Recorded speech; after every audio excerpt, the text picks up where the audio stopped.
Au nom du Père et du Fils et du Saint-Esprit, ainsi soit-il. Notre Père qui êtes aux cieux, que votre nom soit sanctifié, que votre règne arrive, que votre volonté soit faite sur la terre comme au ciel. Donnez-nous aujourd'hui notre pain de chaque jour. Pardonnez-nous nos offenses, comme nous pardonnons à ceux qui nous ont offensés. Et ne nous laissez pas succomber à la tentation, mais délivrez-nous du mal, ainsi soit-il.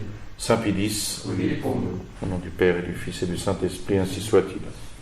Alors nous sommes dans la question du journalisme, le journalisme catholique.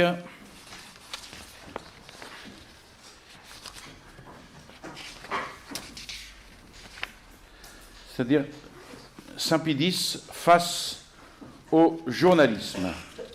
C'est une série de documents, de lettres, notamment entre le cardinal Maffy et le cardinal Delay.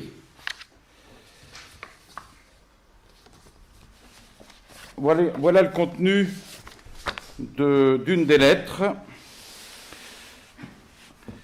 Le cardinal Maffy affirmait que depuis plusieurs années, il s'était imposé la réserve la plus rigoureuse et le plus grand silence.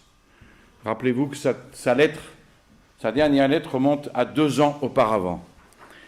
Et il n'a jamais osé avancer un mot sur des questions si graves. Mais il croit néanmoins maintenant devoir parler.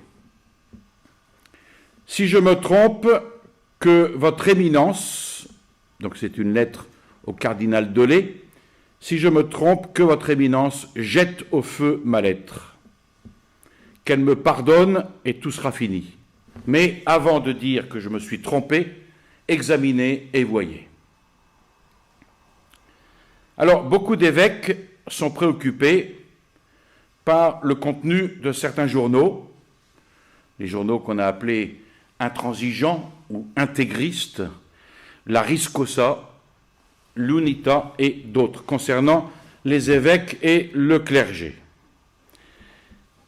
Et ces évêques protestent avec révérence. Mais on ne sait ce qu'elles valent. Ce sont les protestations des Juifs qui giflaient le Sauveur. Le cas actuel de Milan, donc accusé, tout au moins le séminaire était accusé de modernisme, le cas actuel de Milan a mis chez beaucoup la pensée d'un message de protestation adressé au cardinal Ferrari, et quelqu'un m'en a parlé. Je l'en ai dissuadé parce que cela me paraît indigne, même d'un groupe d'évêques, de s'en prendre à un journal. Mais en attendant, où va-t-on ? La division entre évêques s'accentue. Chez tous, le manque de confiance grandit. Et au lieu du lien de la foi, un journal devient la base et l'arbitre du sort d'un diocèse. Qui sont les délateurs ? Je ne noircis pas les choses, dit-il, mais on ne peut pas cacher la douleur et la honte qu'un évêque éprouve parfois lorsqu'il se trouve mis sur un pied d'égalité et même d'infériorité avec un malheureux qui serait au Saint-Office plus à sa place comme accusé que comme dénonciateur. Je sens toujours me monter le rouge aux joues quand je pense que moi, cardinal archevêque, qui ai donné des preuves certaines de ma foi et de ma dévotion envers le Saint-Siège, je me suis trouvé accusé, assailli, publiquement insulté, dénoncé par 2 ou 3 prêtres n'ayant aucune autorité et de vie douteuse. L'accusation fut mieux accueillie que la défense, et je ne reçus aucune excuse. De plus, tout cela m'arriva pour avoir été obéissant, et je ne trouvais consolation que dans le cœur magnanime du pape, ce qui me réjouit. Et ce qui m'est arrivé, à combien d'autres cela arrivera-t-il ? À nous, dans le secret, la parole du Saint-Père suffit, mais en public.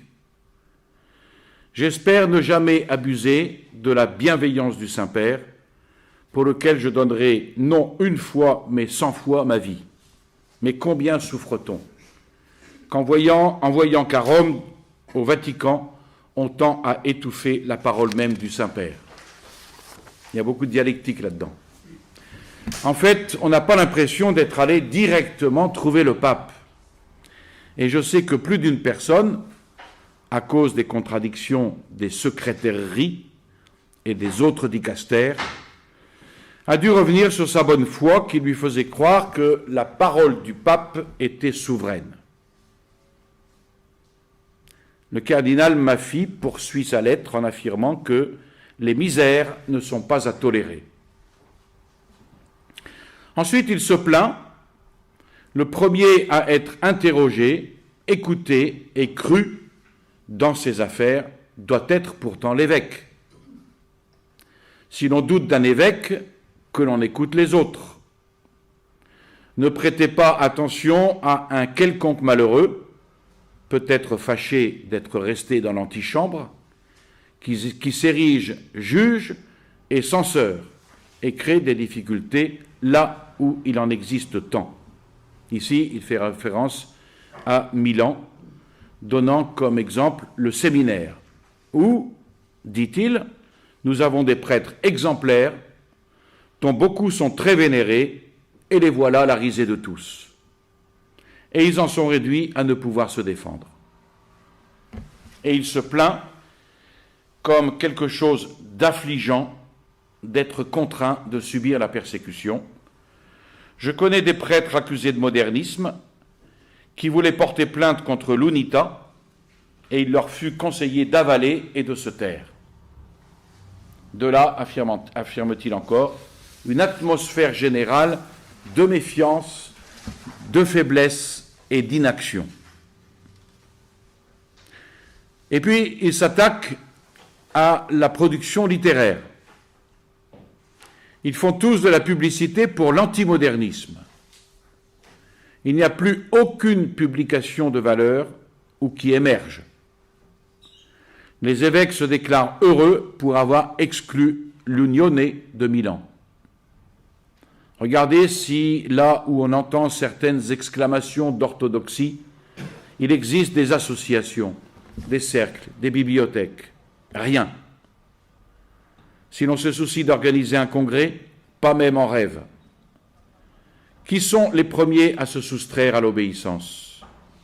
Ah, que de choses à méditer, tandis que l'on voit les évêques qui font les plus hautes professions de foi partir en vacances à temps plein pendant 4 mois, en se plaignant de l'argent laissé par leurs prédécesseurs au Saint-Père et non à eux.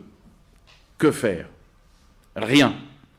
Voici où on en est arrivé. Les évêques, apeurés, attendent d'une heure à l'autre les ordres et les dispositions pour des faits isolés, ordres qui sont parfois en contradiction avec le véritable bien, et ils ne savent que faire. Pour ma part, je dirais toujours, avant de sacrer un évêque, qu'on y pense. Mais une fois qu'il est sacré, qu'on le laisse agir. Faire entrer aussi souvent directement le Saint-Père dans les choses particulières, et qu'ordinairement l'évêque local connaît mieux qu'une congrégation éloignée, cela revient à tout compromettre, à priver de son autorité l'évêque, à susciter une véritable anarchie. Ici, on voit poindre le fait qu'il n'accepte pas qu'on relate au pape toutes ces choses. On en voit déjà les effets, et j'oserais faire noter ceci même par rapport à des documents plus solennels. Certaines dispositions, si absolues ou si détaillées, ne peuvent pas tenir, et dans la pratique, il vaut mieux les laisser aux évêques. Voyez certaines dispositions de Ne Temere et de Pascendi. Et pour Sacrorum Antistitum, ne dût-on pas tout de suite tempérer? Le cardinal Maffy termine sa lettre en portant un jugement admiratif envers le cardinal de Milan, le cardinal Ferrari. Donc voilà le fond de cette lettre du cardinal Maffy au cardinal Delay. Alors, le cardinal Delay répond au cardinal Maffy. Il y répond du 19 au 23, c'est-à-dire qu'il a pris quelques jours pour rédiger sa lettre, du 19 au 23 février 1911, c'est-à-dire quelques jours après, puisque la lettre du cardinal Maffy au cardinal Delay était du 10 février. Alors, cette lettre, la lettre du cardinal Delay, cette lettre fait connaître le véritable esprit du Saint-Siège et de Saint-Pédis sur de nombreux points qui furent alors critiqués par beaucoup. C'est une lettre très longue, d'ailleurs nous n'aurons pas le temps de la terminer aujourd'hui. Le cardinal Delay était très bien informé, vu son expérience et vu sa position. Il était très bien informé sur l'état des diocèses, et spécialement d'Italie. Donc il pouvait répondre de façon tout à fait adéquate au cardinal Maffy, et il interprétait le véritable esprit de Saint-Pédis pour la raison suivante. Étant donné l'importance de la chose, le cardinal Delay soumit sa réponse à Pédis, qui la lui rendit avec un billet d'approbation. Voici donc la réponse du cardinal Delay. À l'occasion de la tempête suscitée par la dénonciation de modernisme faite par l'Ariscossa contre Milan, et sans vouloir juger les faits en particulier, votre Éminence se lamente du contenu de certains journaux. Il cite l'Ariscossa et l'Unità et d'autres. Du contenu de certains journaux au sujet des évêques et du clergé.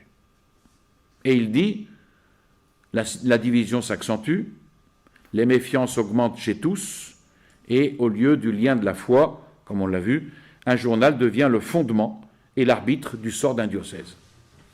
Accusation un peu légère, rapide.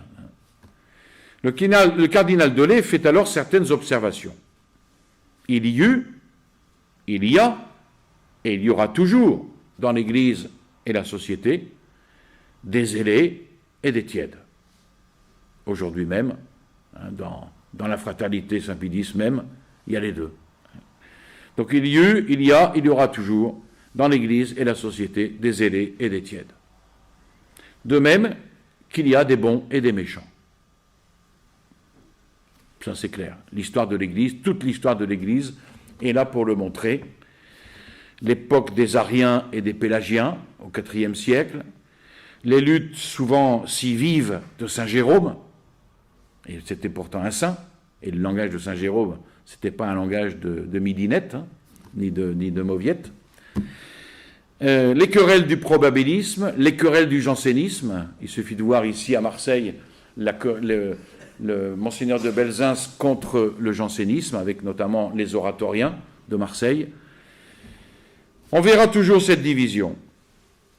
La droite et la gauche, ce sont les termes que le cardinal Delay emploie, la droite et la gauche, avec leur tendance plus ou moins marquée en sens inverse, existeront toujours parce que c'est dans les conditions de la mentalité et des passions humaines.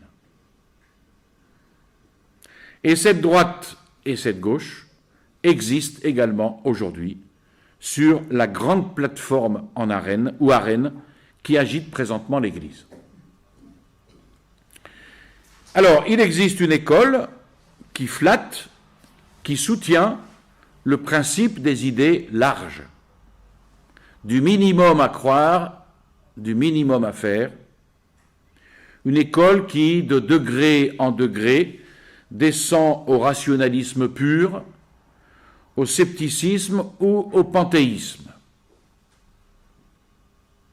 Ensuite, il existe une autre école qui vise à garder les traditions, les croyances, les usages, avec beaucoup de rigidité, et qui peut aller dans ce sens à l'autre excès, trouvant le mal là où il n'est pas, défendant ce qui est indéfendable. Ceci est une erreur, et il précise, c'est intéressant, ceci est une erreur moins pernicieuse à mon avis, mais toujours blâmable.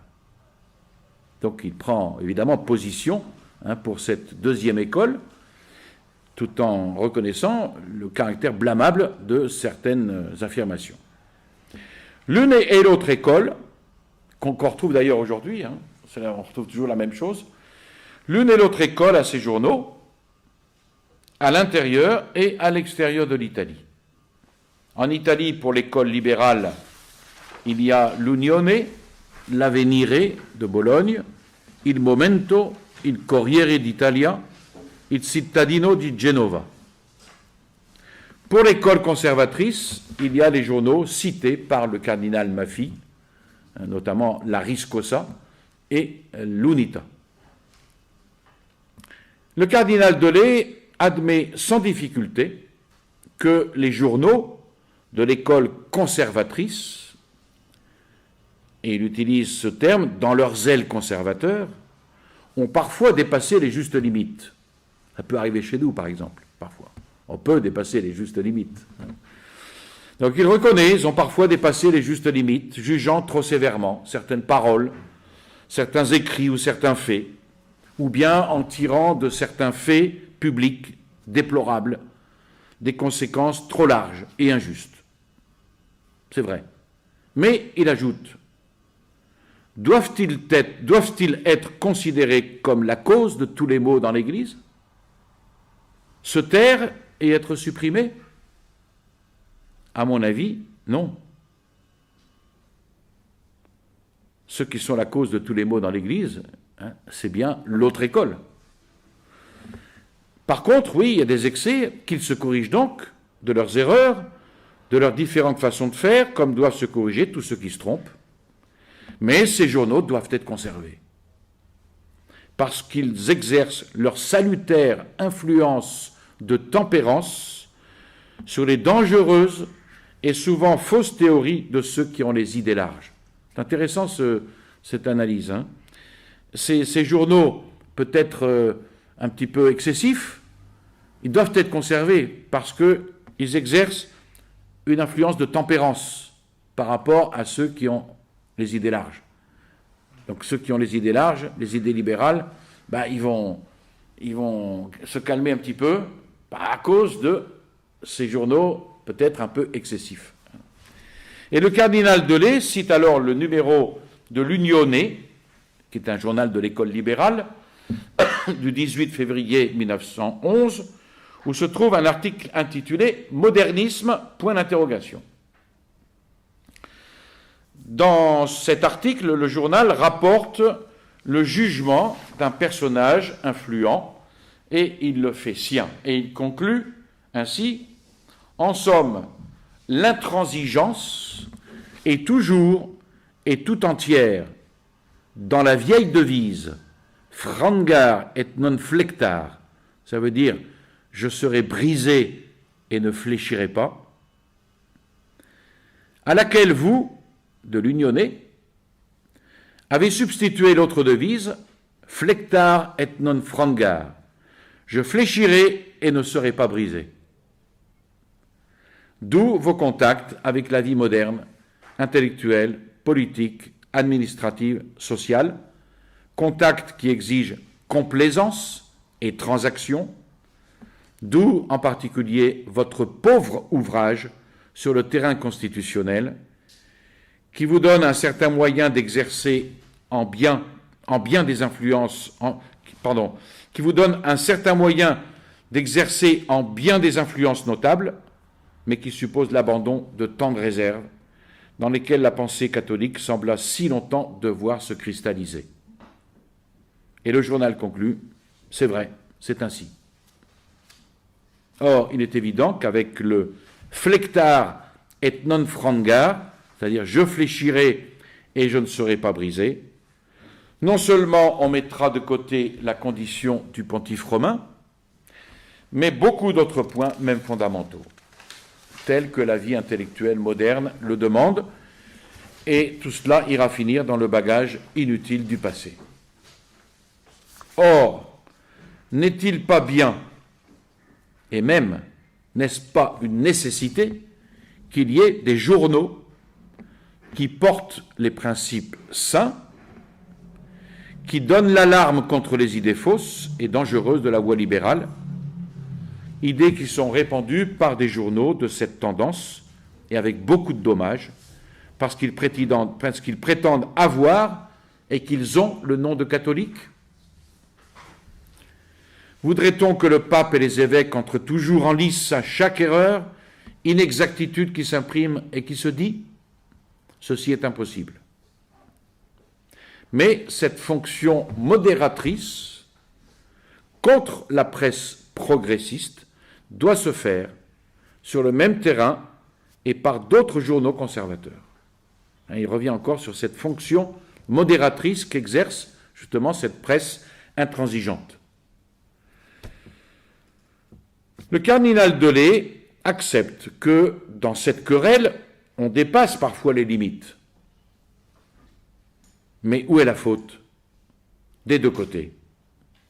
Si la droite se trompe dans ses jugements et sa désignation des choses, des faits, des écrits et des personnes qui seraient en dehors du droit chemin, elle en est bien payée avec usure. Exemple, ce qui s'est fait contre Laris Cossa. Laris Cossa a dit que le séminaire de Milan était une pépinière de modernisme, déduisant son affirmation d'un fait douloureux. Le cardinal Delay admet qu'elle s'est trompée. Mais comment a-t-elle été récompensée?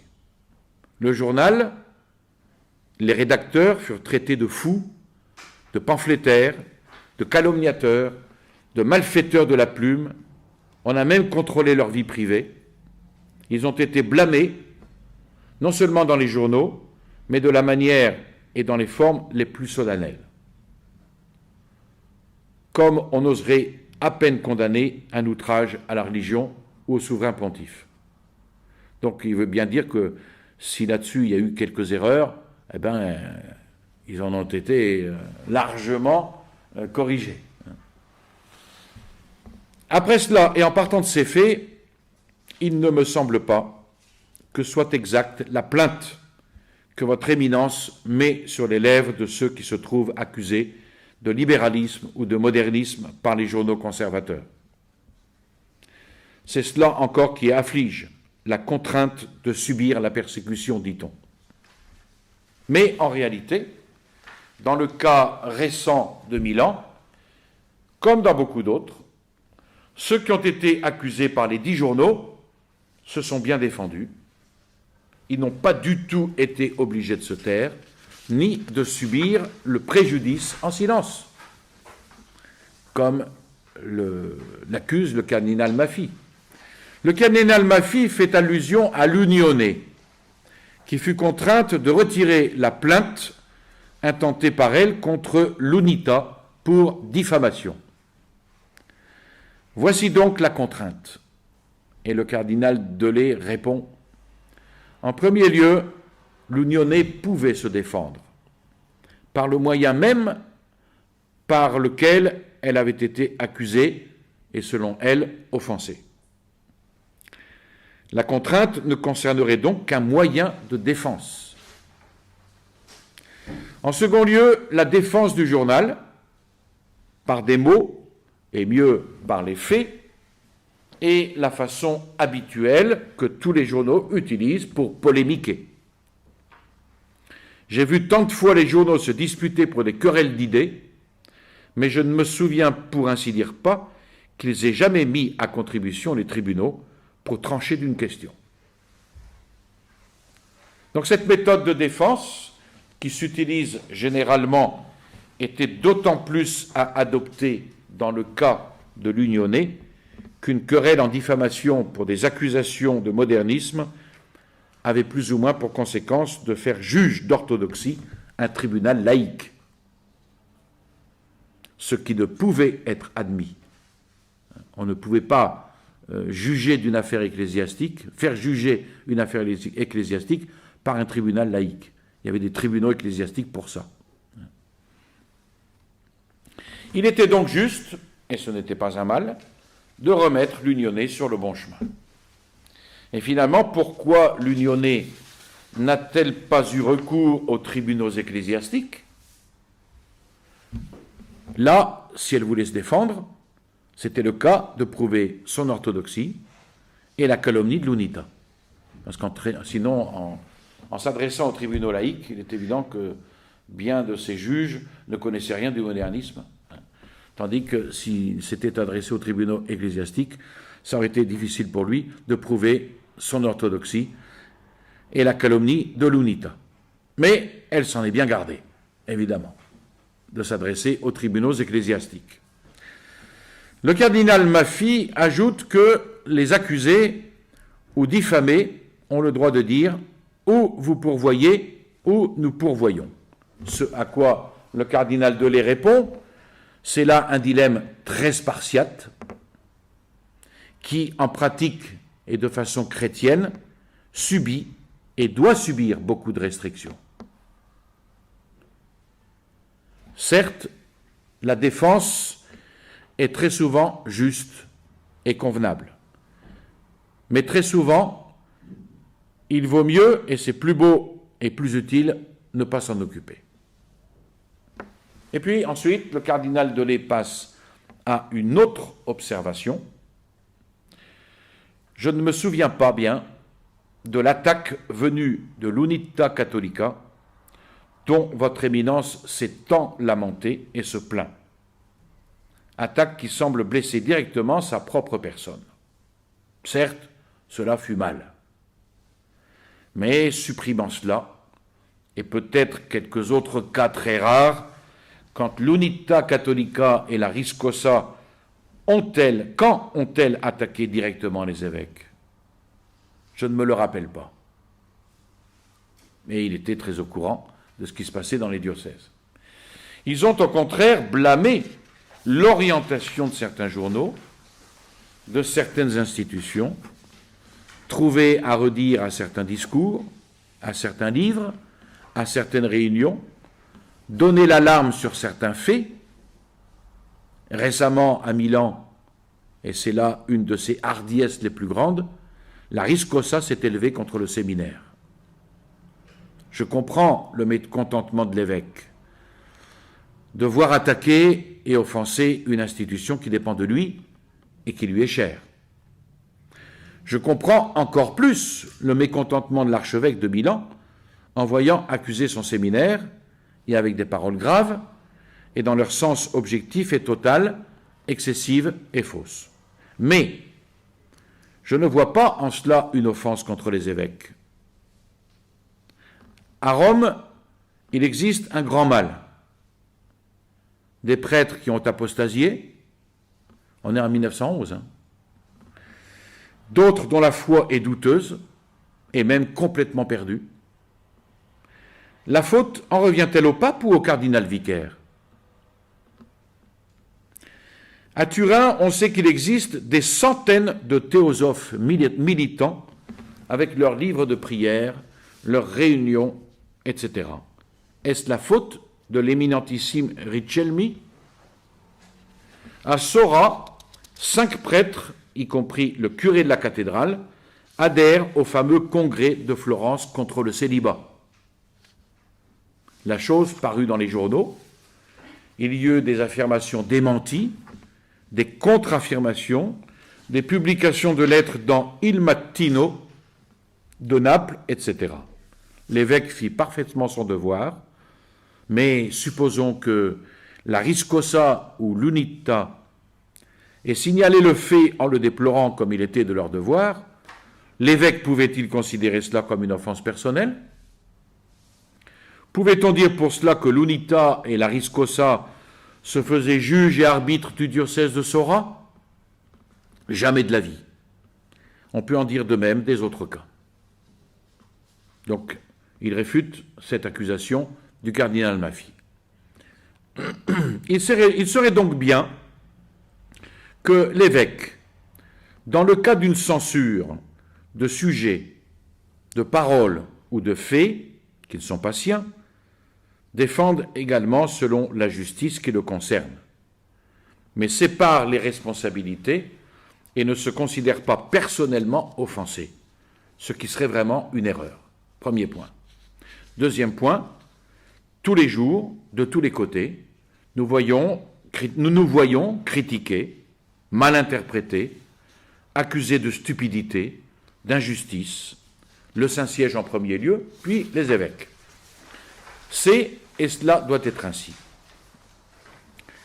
Les journaux se délectent bien souvent à rapporter des choses, des faits, des jugements qui nous touchent en tant qu'ecclésiastiques, qui nous affligent, et en général, sagement, nous nous taisons, nous laissons courir. Maintenant, je le demande, si l'UNITA et la Riscosa s'expriment en publiant quelques articles, pourquoi une telle colère se déchaîne-t-elle? Ce sont des journaux, eux aussi. Ils soutiennent, il est vrai, de justes principes, et donc sont bien vus par le Saint-Siège. Mais ils peuvent se tromper, et parfois ils se trompent. Pourquoi ne pas les traiter selon les mêmes critères que les autres journaux? Pourquoi les considérer comme une poussière dans l'œil? Finalement, ils accomplissent aussi, avec quelques erreurs, un rôle modérateur qu'il est juste de protéger. Encore une fois, ce rôle modérateur des journaux intransigeants et qu'il est juste de protéger. Le cardinal Maffy passe ensuite à un autre sujet bien plus grave, à l'orientation du gouvernement du Saint-Siège de nos jours. Il le blâme, il le condamne. La personne du pape, dans la lettre que nous avons vue tout à l'heure, à mots couverts, mais c'est très fin, la personne du pape, elle est tenue en haut, mais pas assez pour ne pas en être obscurcie. Relisons. Il dit « Combien souffre-t-on en voyant qu'à Rome, au Vatican, on tente à étouffer la parole même du Saint-Père. On n'a pas l'impression d'être allé directement trouver le pape. Et je sais que plus d'une personne, à cause des contradictions des secrétaireries et des autres dicastères, dut revenir sur sa bonne foi, qui lui faisait croire que la parole du pape était, comme elle devait l'être, souveraine. Vous voyez, c'est assez habile, mais c'est une critique du pape. Alors ici, conclut le cardinal Delay, on fait allusion évidemment d'abord au cardinal secrétaire d'État, puis aux autres. L'accusation n'est pas nouvelle puisqu'elle s'adressait déjà au cardinal Antonelli pour le pape Pie IX et au cardinal Rampolla pour le pape Léon XIII, bien que ce fût justement le contraire. Et c'est l'accusation que l'on adresse à tant d'évêques qui se disent être entre les mains de leurs secrétaires ou vicaires généraux. Mais l'accusation est-elle vraie quand elle se rapporte au secrétaire d'État actuel, le cardinal Méry-Delval, face à Pie X? Le cardinal Delay affirme bien savoir de quel respect le cardinal Méry-Delval entoure la volonté du Saint-Père, qu'il a une droiture de conscience égale à son intelligence. Il peut se tromper, certainement, mais manquer de fidélité et de respect aux volontés du Saint-Père, non. Il ne l'en croit pas capable.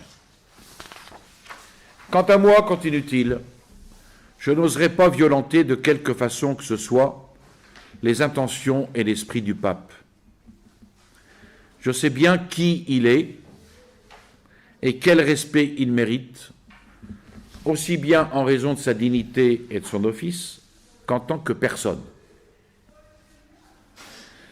Et je sais aussi que les autres cardinaux, exception faite peut-être d'un seul, et les autres congrégations nourrissent de semblables sentiments.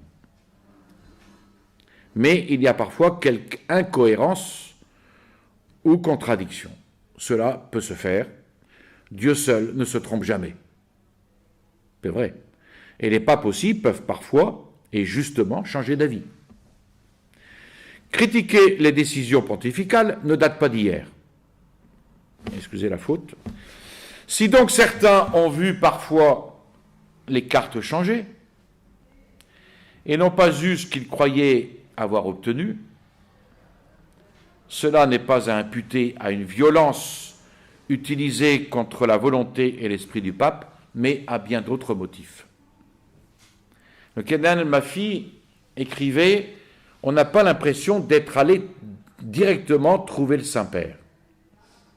Ce à quoi le cardinal Delay répond « Mais s'il reçoit du matin au soir, grands et petits, avec une très grande facilité, sans étiquette, s'il reçoit et écrit des lettres de lui-même, ou qu'il dicte ou qu'il ordonne tous les jours, continuellement, comment peut-on sérieusement affirmer que le pape est paralysé dans ses mouvements ?» Parce que c'est ce que veut dire le cardinal Maffy. Certes, je pense qu'on ne doit pas abuser du pape, et qu'ayant institué des congrégations pour examiner les faits et les affaires, il est convenable et il est sage de traiter les affaires par leur intermédiaire, par l'intermédiaire de ces congrégations. Mais il n'est pas vrai du tout qu'il soit mal vu d'aller chez le pape pour l'informer sur ce que l'on veut et sur qui l'on veut. Le cardinal Maffy avait écrit « Nous, évêques, avons nos défauts et nos misères, malheureusement. » Quelle humilité! Nous sommes des hommes. Mais je crois cependant que le premier à être interrogé et cru dans ses affaires doit être pourtant l'évêque. Si vous doutez d'un évêque, écoutez les évêques qui vous sont proches, mais ne prêtez pas attention à un malheureux quelconque qui peut être fâché d'avoir fait l'antichambre, s'érige en juge et en censeur. Et là, réponse du cardinal Delay. Vous voyez, il a pris du temps pour répondre à sa lettre, paragraphe par paragraphe. Très bien. Mais moi qui, depuis 30 ans environ, vis au milieu de ces choses, et qui ai vu avec quel soin on cherche ici à sauvegarder l'autorité des évêques, même lorsqu'on a dû prendre quelques mesures, moi qui ai souffert si souvent à cause de ces malheureux, je me suis même vu traîner devant les tribunaux et accusé de diffamation parce que j'avais dû, en raison de ma charge, soutenir les dispositions d'un évêque contre un malheureux prêtre. Je me demande comment ce conseil qui ressemble à un reproche peut s'adresser au Saint-Siège, ou mieux à ses officiels, comme si on voulait ici donner raison aux murmures et aux médisances, sans chercher à savoir où est la vérité, comme il conviendrait de le faire. Le cardinal Maffy écrivait « Pour ma part, je dirais toujours, avant de sacrer un évêque, qu'on y pense. » Ça, il n'avait pas tort. Mais, une fois qu'il est sacré, qu'on le laisse faire. Faire entrer aussi souvent, j'ai souligné aussi souvent, directement le Saint-Père dans des questions particulières, et qu'ordinairement l'évêque local connaît mieux qu'une congrégation éloignée, cela revient à tout compromettre, à priver de son autorité l'évêque et à susciter une véritable anarchie. Donc, en fait, de quoi se mêle le pape ? Ce à quoi répond le cardinal Delay, pour sacrer un évêque, on y réfléchit, et combien ? Je parle seulement de l'Italie, puisque pour les autres pays, le Saint-Siège a bien souvent les mains liées, notamment en France. Et donc l'argument de votre éminence ne serait pas très concluant. Mais arrêtons-nous à l'Italie. Je remercie Dieu qui a permis que je sois bien assisté, mais lorsqu'après des recherches et des informations multiples, un travail souvent digne de Sisyphe, nous amenons l'affaire au jugement des 8 cardinaux de la Sacrée Congrégation, nous voyons de nouvelles épurations et nombreux sont ceux qui, pour une raison ou pour une autre, sont mis de côté. Et nous ne nous en plaignons pas, justement parce que pour des affaires aussi importantes, il faut beaucoup réfléchir. Et puis, il y a le jugement du pape. Et pourtant, avec tant d'études, faites par des personnes qui ne sont pas des pics de la Mirandole, mais qui apportent dans cette affaire la plus grande volonté et la plus grande droiture, on peut se tromper. On connaît l'homme à l'épreuve. Le cardinal Maffy écrit « L'évêque, une fois sacré, qu'on le laisse faire ». Le cardinal Delay lui répond « Or, c'est justement ainsi que cela arrive. Quand dérange-t-on les évêques, si ce n'est lorsqu'on ne peut faire autrement ?